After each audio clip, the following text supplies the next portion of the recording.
Hello everyone, आप सबका स्वागत है मेरे चैनल राउजा क्लासेस पर। बच्चों, आजकल हमारी सीरीज चल रही है माइक्रो इकोनॉमिक्स के अंदर कंज्यूमर बिहेवियर के अंदर इलास्टिसिटी ऑफ डिमांड। इसकी मैं 4 वीडियोस अपलोड कर चुका हूं, जिसमें मैंने आपको क्या क्या पढ़ाया। Concept of elasticity of demand, degrees of elasticity of demand and factor affecting elasticity of demand. आज मैं वीडियो नंबर 5 शुरू करूंगा, जिसमें मैं आपको क्या पढ़ाऊंगा, methods of measuring price elasticity of demand. तो चलिए शुरू करें आज की class. Video number 5 methods of measuring elasticity of demand, यानी कि प्राइस इलास्टिसिटी ऑफ डिमांड। बच्चों, वैसे तो मेथड्स बहुत सारे हैं, पर हम शुरू करेंगे पहले मेथड से, जिसका नाम है परसेंटेज मेथड। आई रिपीट, क्या नाम है? Percentage method. अब इस परसेंटेज मेथड को और भी बड़े सारे नामों से जाना जाता है। इस पे एमसीक्यू आता है, प्लीज नोट कर लीजिएगा। सबसे पहले ये किसने इंट्रोड्यूस किया था? इसको प्रोफेसर मार्शल ने बच्चों इंट्रोड्यूस किया था। इस पे 1 नंबर का बहुत बड़ा एमसीक्यू बार बार लगातार रिपीटेडली आ रहा है कि ये परसेंटेज मेथड किसने निकाला था। तो इसको प्रोफेसर मार्शल ने इंट्रोड्यूस किया था। अब परसेंटेज मेथड को किस किस नाम से जाना जाता है, इस पे भी एमसीक्यू आ जाता है, क्योंकि सीयूटी का एग्जाम आ रहा है। तो रिमेंबर, ये एमसीक्यू बेस्ड जो पढ़ाई है वो जरूर ढंग से कीजिएगा। और जितने भी आपकी जो बुक है, टेक्स्ट बुक, उसके अंदर जितने भी एमसीक्यू हैं सारे अटेम्प्ट कीजिएगा। कोई भी आपको डाउट आएगा मुझे बताइएगा, मैं कमेंट सेक्शन में उसकी एक्सप्लेनेशन जरूर दूंगा आपको। चलिए, तो परसेंटेज मेथड के अंदर के दूसरे नाम क्या क्या है? इसे फ्लक्स मेथड बोलते हैं बच्चों, एक। ठीक है जी। दूसरा इसका नाम क्या होता है? Proportionate method, proportionate method. और इसको तीसरे नाम से हम क्या जानते हैं? Mathematical method. तो याद रखिएगा, ये किसी भी नाम से आ सकता है पेपर में, या फिर इसके अकॉर्डिंगली एक एमसीक्यू बन जाएगा। तो आज हम शुरू करेंगे परसेंटेज मेथड, जो कि प्रोफेसर मार्शल ने निकाला था, जिसके नाम क्या क्या है? Flux method, proportional method and mathematical method. चलिए, अब एक एक पर्टिकुलर मेथड को हम डिटेल में पढ़ेंगे। And to start off with, we start with percentage method. अब परसेंटेज मेथड का बेसिकली फॉर्मूला क्या होता है? चलिए, तो परसेंटेज मेथड के अकॉर्डिंगली हमारा फॉर्मूला क्या होता है इलास्टिसिटी ऑफ डिमांड को मेजर करने का? तो elasticity of demand is equal to percentage change in quantity demanded of commodity upon में percentage change in price of commodity. बच्चों, ये बहुत बार ऑलरेडी पुरानी वीडियोस में भी डिस्कस हो चुका है कि भाई प्राइस के चेंज होने से क्वांटिटी डिमांडेड में कितना परसेंटेज चेंज आएगा, उसे हम बोलते हैं इलास्टिसिटी ऑफ डिमांड, यानी कि प्राइस इलास्टिसिटी ऑफ डिमांड। तो परसेंटेज मेथड है, बट ऑब्वियसली एक चीज कॉमन है कि हमें परसेंटेज निकालनी है। अब परसेंटेज कैसे निकालनी है वो सीख लेते हैं। Percentage change in quantity demanded of commodity किसके इक्वल होगा? ये होगा चेंज इन डिमांड। ठीक है जी, चेंज इन डिमांड, यानी कि जब प्राइस चेंज होगा तो पहले एक ओरिजिनल डिमांड होगी, उसके बाद नई डिमांड आएगी प्राइस चेंज होने के बाद। तो जैसे नई डिमांड आएगी तो पुरानी डिमांड और नई डिमांड, बेसिकली नई डिमांड और पुरानी डिमांड का बीच का जो डिफरेंस होगा, that is called change in demand. इसे हम क्या बोलेंगे? Q1 minus Q। प्लीज इसको लिख लीजिएगा ध्यान से, साथ साथ और समझने की कोशिश कीजिएगा। ये आपकी न्यू डिमांड है और ये आपकी ओल्ड डिमांड है। पॉइंट टू बी नोटेड, आपको न्यू माइनस ओल्ड करना है। न्यू को मैंने Q1 बताया है, ओल्ड को मैंने Q बताया है। तो ये गलती मत कीजिएगा, Q1 माइनस Q मतलब न्यू माइनस ओल्ड करना है। ठीक है जी। अपॉन में ओरिजिनल डिमांड, ओरिजिनल डिमांड को हम क्या बोलेंगे बच्चों? यहाँ पे Q से डिनोट किया। ओरिजिनल डिमांड मतलब ओल्ड डिमांड। और किसी भी चीज को परसेंटेज में निकालना है तो किससे मल्टीप्लाई करेंगे?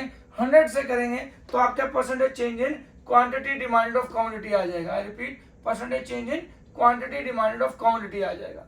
तो फॉर्मूला क्या बना? चेंज इन डिमांड अपॉन में ओरिजिनल डिमांड इनटू 100 परसेंटेज में निकालने के लिए। चलिए, अब आ जाते हैं परसेंटेज चेंज इन प्राइस। तो परसेंटेज चेंज इन प्राइस किसके इक्वल होगा? अब इसको भी देख लेते हैं। तो ये भी किस तरीके से निकलेगा?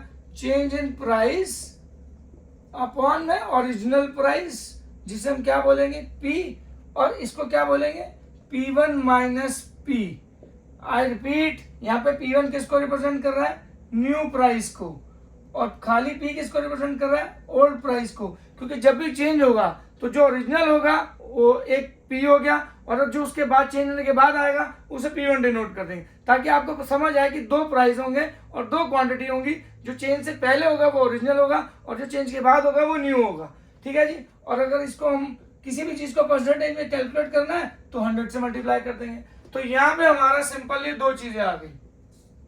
अब इन्हीं दोनों चीजों को अगर हम डिवाइड कर दें, यानी कि percentage change in quantity demand of commodity upon में percentage change in price of commodity, ये आपका percentage change in quantity demanded है अपॉन ये आगे percentage change in price of commodity, तो ये किसके इक्वल हो जाएगा, price elasticity of demand. Point to be noted, ये बन जाएगा आपका परसेंटेज मेथड से price elasticity of demand. The name itself suggest कि आपको परसेंटेज निकालनी है और ये तरीका है उस परसेंटेज निकालने का, और इससे आपका आंसर आ जाएगा elasticity of demand negative answer आएगा। इसको मैं अभी फर्दर एक्सप्लेन करूंगा डिटेल में कि नेगेटिव क्या है, क्यों है, किस लिए आता है। बस अभी के लिए इतना याद रखना, क्योंकि इनवर्स रिलेशनशिप बिटवीन है, ये तो आपको पता है कि जब भी प्राइस बढ़ेगा as per law of demand, remember that जब भी आप इलास्टिसिटी ऑफ डिमांड का क्वेश्चन सॉल्व करोगे numerically, keep in mind one thing always, क्या कि जो आपका आंसर आएगा वो नेगेटिव आएगा।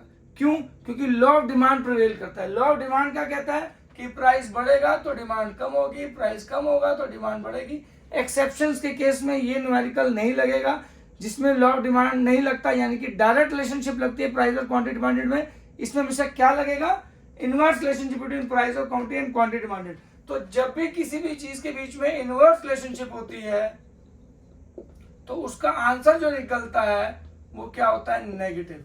खैर अभी इसको मैं डिटेल में बताऊंगा अभी फर्दर जब आगे न्यूमेरिकल सॉल्व कराऊंगा। तो चलिए बच्चों, अब हमने परसेंटेज मेथड तो कर लिया, अब परसेंटेज मेथड से ही क्या निकलता है बच्चों, प्रोपोर्शनल मेथड। यानी कि हम प्रोपोर्शनल मेथड का जो फॉर्मूला है वो कंप्लीटली डिराइव कर सकते हैं परसेंटेज मेथड से, इसलिए इनको एक भी नाम दिया जाता है। पेपर में आप परसेंटेज मेथड से आंसर निकालो या प्रोपोर्शनल मेथड से आंसर निकालो, वो सेम ही आएगा। तो remember, percentage method is equal to proportional method. In fact percentage method से ही प्रोपोर्शनल मेथड डिराइव है। चलिए करके दिखाता हूं मैं आपको। अब यहाँ पे हमने परसेंटेज मेथड में क्या पढ़ा बच्चों, पहले इस पर ध्यान देते हैं। हमने पढ़ा percentage change in quantity demanded of commodity upon में percentage change in price of commodity into 100। ठीक है जी।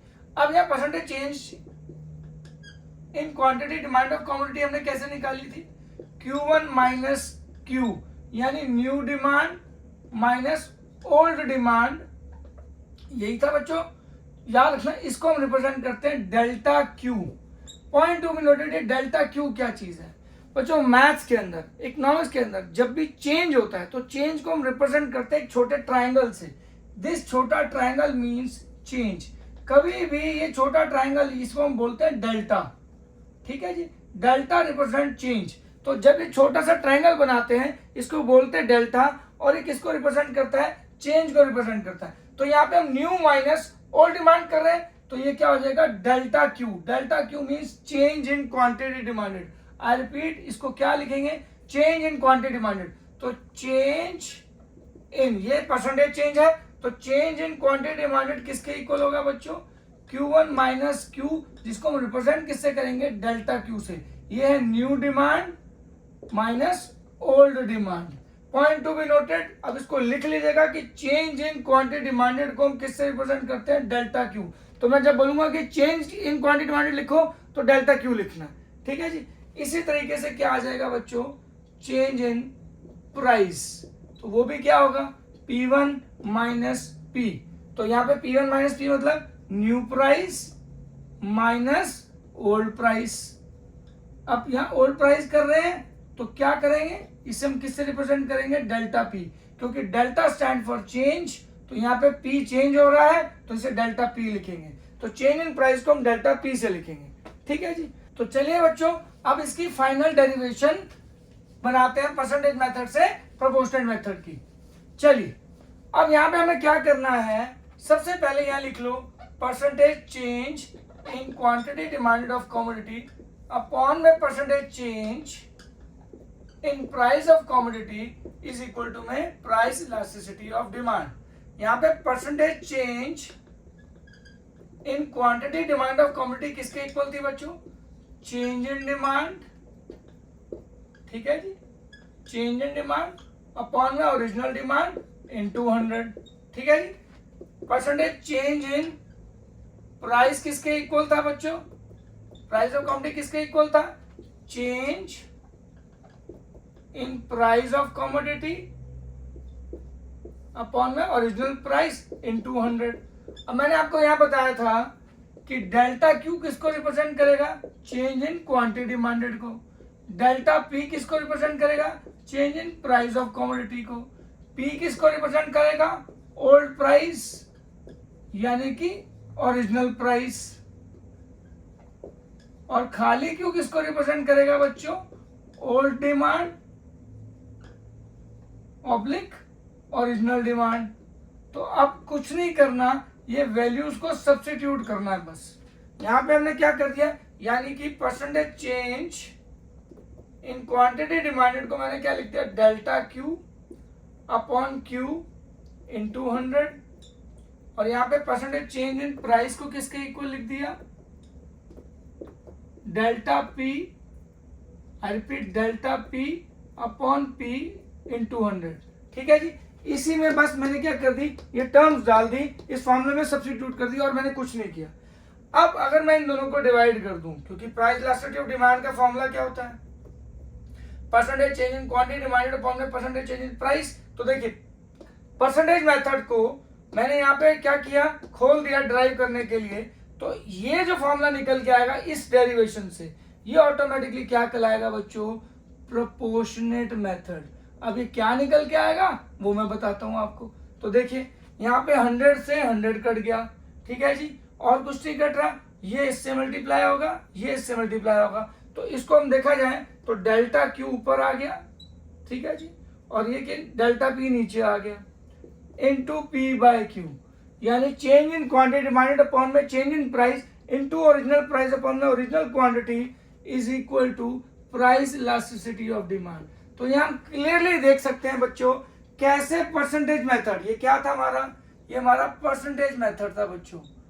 इस परसेंटेज मेथड से हमने क्लियरली प्रोपोर्शनल मेथड ड्राइव कर लिया और सेम फॉर्मूला यूज करके सिर्फ हमने वैल्यूज को सब्स्टिट्यूट कर दिया, तो आपका क्या बन गया, आपका प्रोपोर्शनल मेथड, जिसे हम फ्लक्स मेथड भी बोलते हैं। तो क्या कीजिए, पहले परसेंटेज मेथड का फॉर्मूला लिखिए, उसको अपना ब्रॉड कीजिए, उसकी वैल्यूज को पुट करिए, फिर जो हमने ये सब्स्टिट्यूट्स निकाले हैं इनको क्या क्या बोलते हैं, उन वैल्यूज को इस फॉर्मूले में सब्स्टिट्यूट कीजिए, 100 से 100 कैंसिल कर दीजिए, ये इससे मल्टीप्लाई होगा, ये इससे मल्टीप्लाई होगा, यानी डेल्टा क्यू को पी से मल्टीप्लाई करना है, क्यू ओरिजिनल क्यू को डेल्टा पी से मल्टीप्लाई करना है। तो मैंने डेल्टा के नीचे डेल्टा रखा, ओरिजिनल के नीचे ओरिजिनल लिखा, तो फॉर्मूला क्या निकल के आया, delta Q upon delta P into P upon Q is percentage elasticity of demand which is called as proportionate method. तो यहाँ हम देख सकते हैं परसेंटेज मेथड और प्रोपोर्शनल मेथड दोनों एक ही चीज है।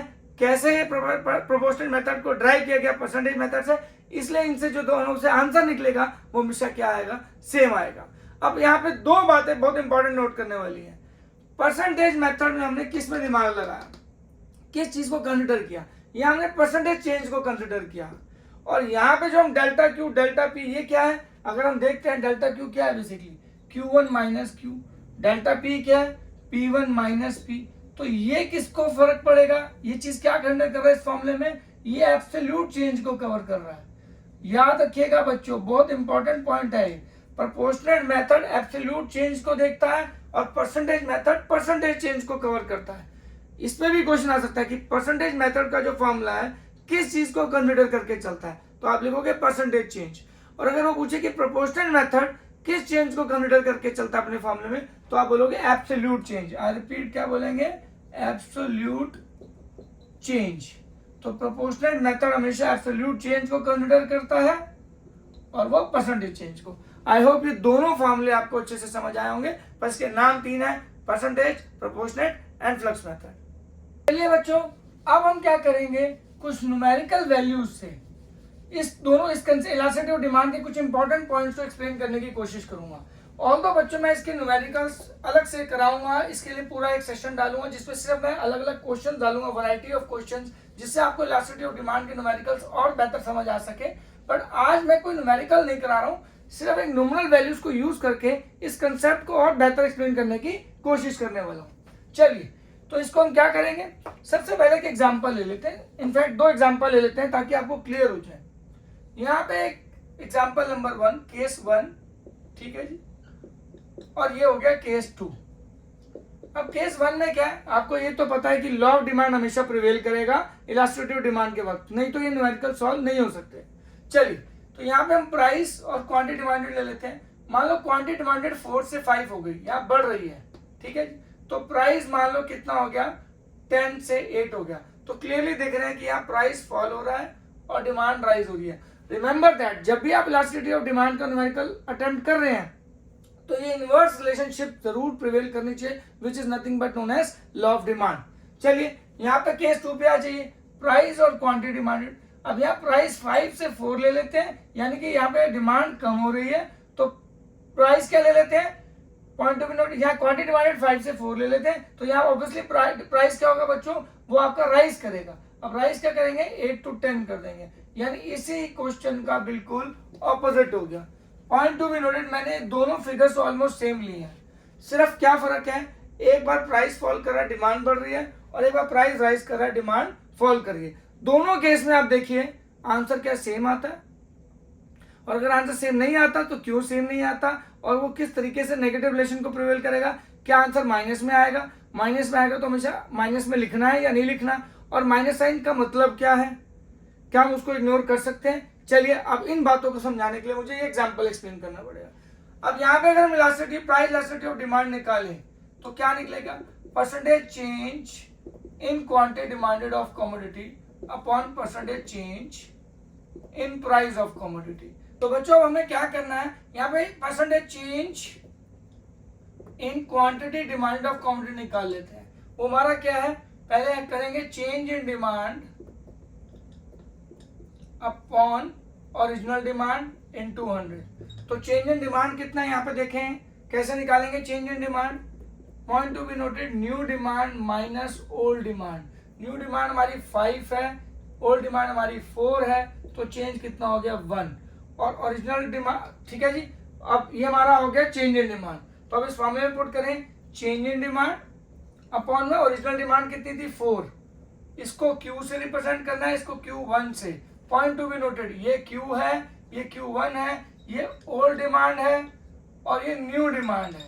कंफ्यूज मत होइएगा, हमें न्यू माइनस ओल्ड करना है, न्यू माइनस ओल्ड इनटू 100 कर देंगे तो ये कितना आ जाएगा बच्चों, ये आ गया 25%, क्योंकि परसेंटेज में निकालने के लिए 100 से मल्टीप्लाई करते हैं। अब यही अगर हम निकालें change in price of commodity, percentage change in price of commodity, तो क्या निकालेंगे, चेंज इन प्राइस अपॉन में ओरिजिनल प्राइस इनटू 100। अब यहाँ पे ध्यान दीजिएगा प्लीज, ये बहुत इंपॉर्टेंट पॉइंट है। चेंज इन प्राइस यहाँ पे क्या होगा, 8 माइनस 10, क्योंकि ये है आपका ओल्ड, ये आपका न्यू। इसको हम किससे रिप्रेजेंट करेंगे, इसको हम P से रिप्रेजेंट करेंगे, इसको P1 से रिप्रेजेंट करेंगे। तो चेंज इन प्राइस क्या होगा आपका, P1 माइनस P, यानी new price minus old price. अब क्योंकि हमेशा इनके बीच में इनवर्स रिलेशनशिप है, तो पॉइंट टू बी नोटेड, एक हमेशा पॉजिटिव आएगा और एक हमेशा नेगेटिव आएगा, जिसकी वजह से इलास्टिसिटी ऑफ डिमांड हमेशा क्या आएगी बच्चों, negative figure. This means law of demand prevail करता है। तो लॉ ऑफ डिमांड की वजह से इलास्टिसिटी ऑफ डिमांड हमेशा नेगेटिव आएगी। यहाँ नेगेटिव साइन सिर्फ रिप्रेजेंट किसको करता है कि आपके बीच में प्राइस और क्वांटिटी डिमांडेड के बीच में इनवर्स रिलेशनशिप एग्जिस्ट करती है, इसके अलावा और कोई मतलब नहीं है। क्या हमें इस नेगेटिव वैल्यू को लेना है, नहीं लेना, हमें नेगेटिव वैल्यू को इग्नोर करना है। एल्जेब्रिक फिगर में कभी भी इलास्टिसिटी ऑफ डिमांड को रिप्रेजेंट नहीं करना, नहीं तो वो गलत आंसर आपको दे सकती है। कैसे, मैं कंपैरिजन के वक्त कराऊंगा तो आपको समझ आएगा। खैर, सबसे पहले यहाँ पे निकाल लीजिए, तो चेंज इन प्राइस हमारा कितना हो गया, -2, कैसे, 8 माइनस 10, तो ये आ गया -2 अपॉन में ओरिजिनल प्राइस कितना है आपका 10 इनटू परसेंटेज में मल्टीप्लाई करने के लिए 100, तो ये कितना हो गया आपका -20%। ठीक है जी। अगर हम यहाँ पे निकालते हैं इलास्टिसिटी ऑफ डिमांड, इस एग्जांपल में प्राइस इलास्टिसिटी ऑफ डिमांड अगर हम निकालते हैं तो क्या आएगी, 25% अपॉन में -20%। पॉइंट टू बी नोटेड, तो आंसर माइनस में ही आएगा इलास्टिसिटी ऑफ डिमांड का। अगेन ये क्या बता रहा है, inverse relationship between price of the commodity and quantity demand of commodity. अगर हम इसको डिवाइड करें तो कितना आएगा, 5 4 20, 5 5 25, ये आ गया -1.25। पर हम इसे लिखेंगे क्या, 1.25। हम इसे एल्जेब्रिकली वैल्यू में नहीं लिखेंगे। एल्जेब्रिक मतलब जब आपको माइनस के साथ माइनस लगाना है, प्लस के साथ प्लस लगाना है, हम इसको इग्नोर करेंगे, हम इसे एब्सोल्यूट वैल्यू की तरह ट्रीट करेंगे। ऐसा क्यों? जब मैं इसको कंप्लीट कर दूंगा तो आपको बेहतर समझ आएगा। पर अभी इतना समझ आ गया कि कैसे हमने एक न्यूमेरिकल वैल्यू से प्राइस इलास्टिसिटी ऑफ डिमांड निकाली परसेंटेज मेथड से। चलिए अब यहाँ पे हम क्या करते हैं, इसी का सेम चीज इसमें निकाल के दिखाते हैं। चेंज इन, अब यहाँ पे कैसे निकालेंगे, percentage change in quantity demanded of commodity upon में percentage change in price of commodity. तो सबसे पहले percentage change in quantity demand of commodity किसके इक्वल आएगी, चेंज इन डिमांड अपॉन में ओरिजिनल डिमांड इन 200। अब चेंज इन डिमांड यहाँ पे देखिए, यहाँ डिमांड फॉल हो रहा है, यानी आपको क्या करना है, न्यू, और ये क्या है Q1, और ये क्या हो गया Q, और ये कौन सी हुई, ये हुई ओल्ड वन। तो आपको न्यू माइनस ओल्ड करना है। तो यहाँ पे अगर आप 4 - 5 करोगे तो ये -1 आएगा। पॉइंट टू बी नोटेड, एक बार हमेशा दोनों चेंजेस में से, चाहे क्वांटिटी डिमांडेड में चाहे प्राइस में, एक चीज हमेशा नेगेटिव आएगी और एक चीज हमेशा पॉजिटिव आएगी। इसको हमेशा दिमाग में रखना, ठीक है जी। अपॉन में ओरिजिनल डिमांड कितनी है, 5, ठीक है जी, इन 200। तो ये आ गया 5 बंदा 520 था, तो ये आ गया -20%। तो percentage change in quantity demanded हमारी कितनी आ गई बच्चों, -20%। सिमिलरली अब परसेंटेज चेंज इन प्राइस निकाल लेते हैं। तो परसेंटेज चेंज इन प्राइस किसके इक्वल आएगा, again change in price upon में ओरिजिनल प्राइस इन 200। अब यहाँ पे देखना ये पॉजिटिव आएगा क्योंकि न्यू माइनस ओल्ड करोगे, ये न्यू है P1, ये P, ये हो गया न्यू, ये हो गया ओल्ड। तो पॉइंट टू बी नोटेड, यहाँ आप 10 - 8 करोगे तो यहाँ पे प्लस में आएगा, आपका कितना आएगा 2।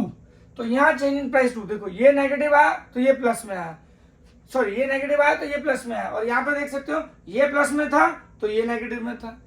यानी कि अगर एक फॉल होगा एक राइज करेगा, जो चीज फॉल होगी वो नेगेटिव में आएगी, जो चीज राइज करेगी वो पॉजिटिव में आएगी। यानी लॉ ऑफ डिमांड प्रिवेल करेगा तो इनवर्स रिलेशनशिप में एक बढ़ेगा एक कम करेगा, जिसकी वजह से by automatically elasticity of demand हमेशा क्या आएगी, नेगेटिव फिगर आएगी, जो सबसे इंपॉर्टेंट पॉइंट है ये। तो अब यहाँ पे 2 अपॉन में ओरिजिनल प्राइस कितना है 8 इन 200 कर देते हैं। तो ये कितना आ गया, इसको मैं यहाँ लिख देता हूँ 2/8 इन 200, ठीक है जी। तो ये कितना हो गया भाई, 2 1 2 2 4 ये आ गया 25%। तो अब यहाँ पे अगर हम निकालें प्राइस इलास्टिसिटी ऑफ डिमांड, तो percentage change in quantity demanded थी -20% और परसेंटेज चेंज इन प्राइस कितनी 25%। दोनों को डिवाइड कर दिया फॉर्मूले के अकॉर्डिंगली, इसको सॉल्व किया तो ये आ गया -0.8। अब यहां भी माइनस में आंसर आ रहा है, ठीक है जी। पर यहां पे देखिए ऑलमोस्ट वैल्यू सेम देखा जाए तो यहाँ डेल्टा क्यू कितना है 1 और यहाँ पे डेल्टा क्यू कितना है 1। डेल्टा पी यहाँ पे कितना है 2, अगर मैं साइन को इग्नोर करता हूं, और यहाँ पे डेल्टा पी कितना है 2। तो ये एब्सोल्यूट चेंजेस को कवर नहीं करता, ये परसेंटेज चेंजेस को कवर करता है। यानी इसको मैं थोड़ा एग्जांपल से समझाता हूं तो आपको थोड़ा बेहतर समझ आएगा। पहले इलास्टिसिटी ऑफ डिमांड के दो इंपॉर्टेंट पॉइंट्स, दो इंपॉर्टेंट कंसेप्ट समझते हैं with these 2 examples in consideration. चलिए पहले मैं इसको समझाने के लिए क्या करता हूं, यहाँ पे एग्जांपल देखता हूं। अब आपके हिसाब से इलास्टिसिटी ऑफ डिमांड किसकी ज्यादा है, एल्जेब्रिकली ये बड़ी वैल्यू है और ये छोटी वैल्यू है -1.25। मैंने यहाँ पे लिखा होगा कहाँ पे, ये रहा, हाँ ये देखिए। यानी केस 1 में अगर मैं इसको यहाँ पे एक बॉक्स बना लूं, केस 1 की इलास्टिसिटी ऑफ डिमांड क्या है -1.25, केस 2 की इलास्टिसिटी ऑफ डिमांड क्या है बच्चों -0.8। दोनों का मतलब यही है कि ये नेगेटिव इनवर्स रिलेशनशिप फॉलो करता है। अब एल्जेब्रिकली देखा जाए तो ये छोटी वैल्यू, ये बड़ी वैल्यू है, ये छोटी वैल्यू है, क्योंकि जितना माइनस में छोटा नंबर होता है वो बड़ा नंबर होता है, और जितना माइनस में बड़ा नंबर होता जाएगा वो छोटा नंबर हो जाएगा। पर यहाँ पे हमें ये कंसिडर नहीं करना है, हमें इनकी ये जो बेसिकली एल्जेब्रिक वैल्यूज हैं ये कंसिडर नहीं करनी है इलास्टिसिटी ऑफ डिमांड बताते वक्त। हमें इसको 1.25 ट्रीट करना है और इसको 0.8 ट्रीट करना है। यानी कि इसमें से कौन सा इलास्टिक होगा, ये वाला ज्यादा इलास्टिक है और ये वाला कम इलास्टिक है। यानी ये हाई इलास्टिक है और ये लो इलास्टिक है। यानी कि इसमें कम चेंज होगा, लो चेंज, और इसमें हाई चेंज। इसमें जो चेंज है वो हाई होगा। यानी कि पॉइंट टू बी नोटेड, इसका मतलब क्या है कि अगर 1% प्राइस में चेंज आएगा तो क्वांटिटी डिमांडेड में 1.25% चेंज आएगा। और इसमें क्या है, अगर 1% चेंज आएगा quantity price of the commodity में, तो क्वांटिटी डिमांडेड में कितना परसेंट चेंज आएगा, 0.8। यानी कि आपको माइनस साइन को इग्नोर करना है। हमेशा याद रखिएगा, जब भी आप इलास्टिसिटी ऑफ डिमांड को कंपेयर करोगे तो माइनस साइन को इग्नोर कर दोगे, नहीं तो आपका आंसर वेरी करेगा। और क्योंकि ये प्योर वैल्यू लेनी है, क्योंकि ये अभी प्योर वैल्यू लेनी है, एब्सोल्यूट वैल्यू लेनी है, तो यानी कि जितनी बड़ी वैल्यू होगी उतना इलास्टिक ज्यादा होगा, और जितनी छोटी वैल्यू होगी उतनी इलास्टिसिटी कम होगी। ये सबसे इंपॉर्टेंट पॉइंट है बच्चों इस पूरे कंसेप्ट का। अगर आपने लिख लिया है तो मैं थोड़ा सा इरेज कर देता हूं ताकि समझ आ जाए। आई होप पहले एग्जांपल आप उतार लेना, इन केस कोई डाउट होगा तो पहले आप उसको रोक के स्टिल करके लिख लेना, फिर समझने की कोशिश करना तो ज्यादा अच्छा होगा। फिर भी कोई डाउट आएगा तो मुझे बताना, मैं अगले सेशन में आपको बहुत बेहतर तरीके से क्लियर करने की कोशिश करूंगा आपके सारे डाउट्स।